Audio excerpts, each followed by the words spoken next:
So another very interesting question that came in concerns whether we should do embryo transfers for frozen embryos in medicated cycles or in natural cycles. So lots of information published on this in the literature, really a fascinating question. Some patients respond better to natural cycles.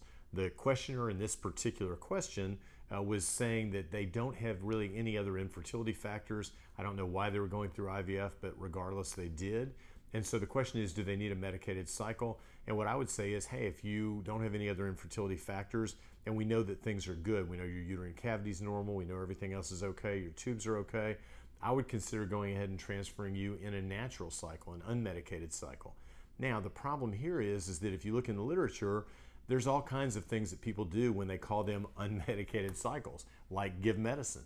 So some physicians will supplement unmedicated natural cycles with estrogen. Some will supplement with progesterone. To me, unmedicated means unmedicated. We would have you use an ovulation prediction kit. You call us with your LH surge, and then we time your embryo transfer based on when your LH surge occurred. In general, I'm not as big a fan of unmedicated cycles as I am what we call program cycles, where we give estrogen followed by estrogen and progesterone in combination. Lots of reasons for this. Number one, I think the data suggests higher pregnancy rates for medicated cycles. Number two, much easier to schedule.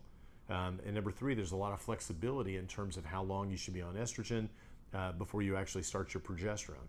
Once you actually start the progesterone, the clock starts ticking and the embryo needs to be transferred on a very specific day, and that may vary from program to program. So the bottom line is unmedicated cycles, clearly an option, especially if there are no other fertility factors. Also, I've found unmedicated cycles, quite frankly, to be a reasonable option if we try and stimulate patients with program cycles and they just don't develop a thick endometrium. Sometimes those patients do just fine without medicine. So the good news is we have lots of options. Discuss the best option for you with your physician.